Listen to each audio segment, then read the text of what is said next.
Dom's wife. Mm-hmm. That That's you pretty really weird. weren't expecting quite that much. And it's just, it was a little weird because, like, I'm not gonna spoil it for you, but it's just a very odd scene. But it's like, it's really, the story is really powerful in this game. Like, they really spent a lot of, they actually had like a professional writer come in and write the entire script and like really put like emotion and thought.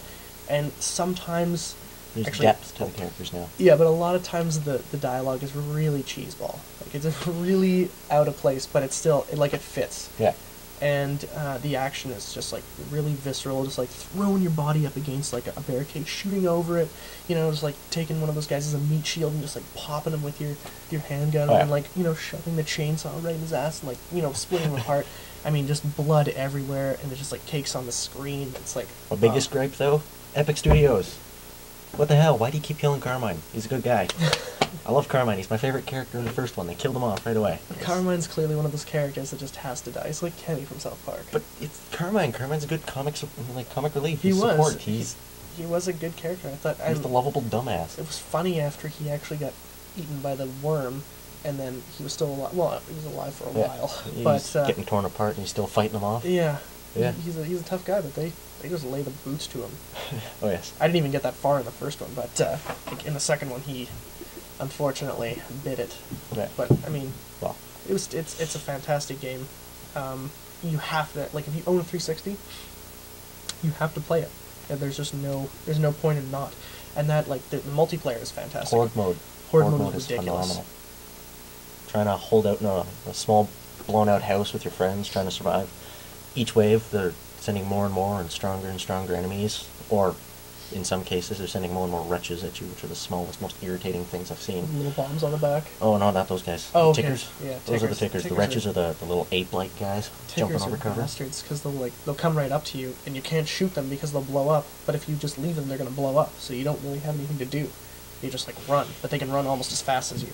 It's a very Right. annoying character, but they pretty much like ruin your life. Yeah. All right.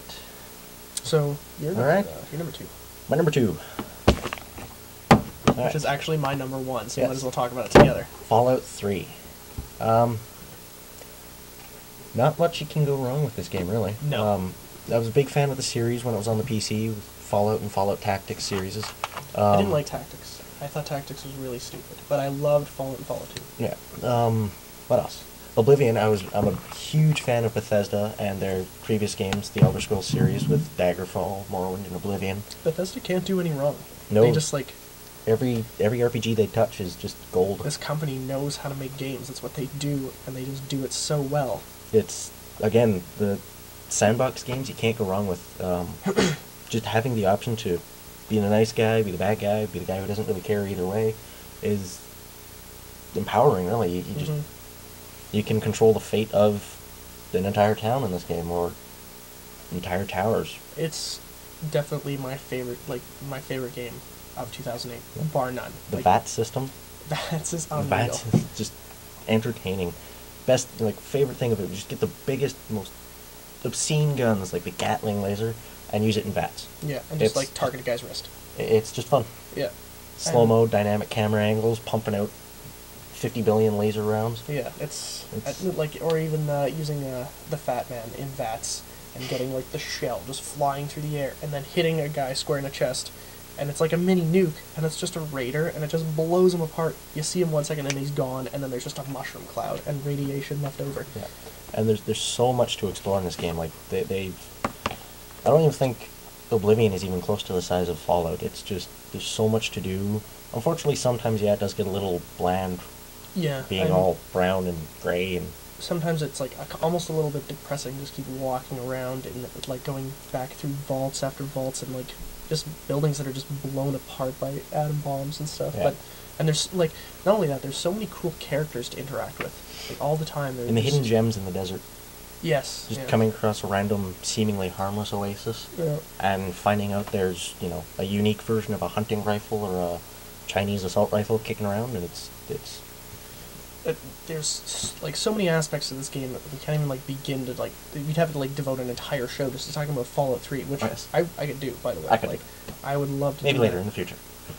if you guys keep watching. But the best thing about this game for me is that I dumped 80 hours in the game, and I'm still playing, and I'm still finding new stuff.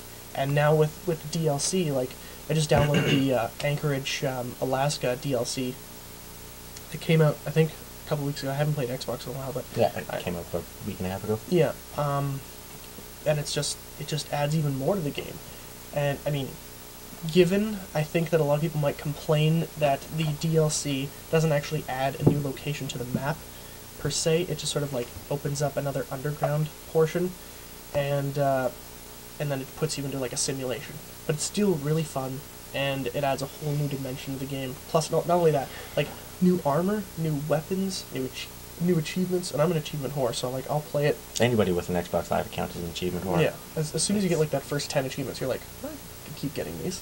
That's like, and now. Then you hit 10,000 points, and you're like, yo, it's on. Yeah, and now there's personal like rivalry between friends here, just going on. Oh yeah, we just keep racing. Like you've got me by about what 600 now, 600 Yeah, something points. like that. So I'm down on the count, but I haven't played in a while, so Yeah. I'm definitely gonna clear 100 from the new achievements from Fallout 3. Right. Then in February there's another DLC, and then in March there's another one. Not only that, but this DLC with the quests adds probably about 5 or 6 hours, I would say, depending on how quickly you play it.